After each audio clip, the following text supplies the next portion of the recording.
What do you think are some of the top mistakes personal trainers make when they're starting out their own clientele? They're trying to get into a gym and build up their own clientele and practice, working for themselves in their own business. What are some of the common mistakes that they make, you think?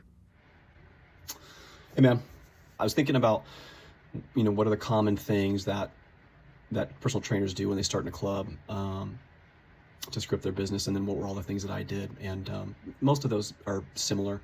So I'll give you a few of the big ones here, and then maybe just play out a couple on this first video. So I think the biggest ones that I really screwed up on, and that I think a lot of people do as well, are one, really not having their avatar or their niche figured out. That's a problem. Two, not having a good handle on their pricing, what they should be doing with that. Three, not having a sales process, and kind of hand in hand with that, a marketing process.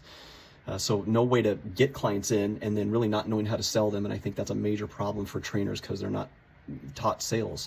I was never taught sales.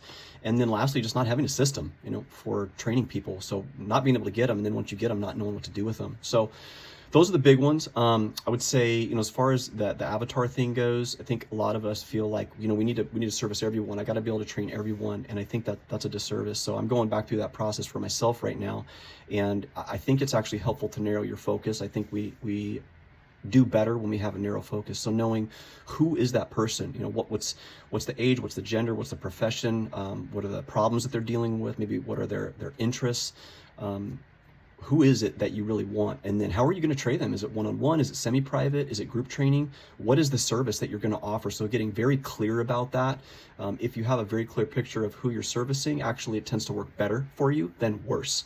You can't service everyone, so you've got to pick.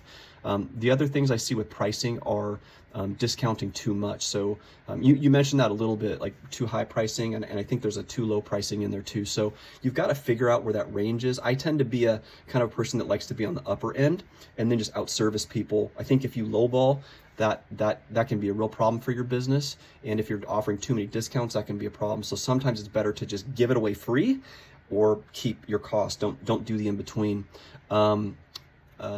Couple other quick ones here. Sales. You got to have a sales process. You've got to have a way to get people in. How are you getting people in? How are you reaching your prospect?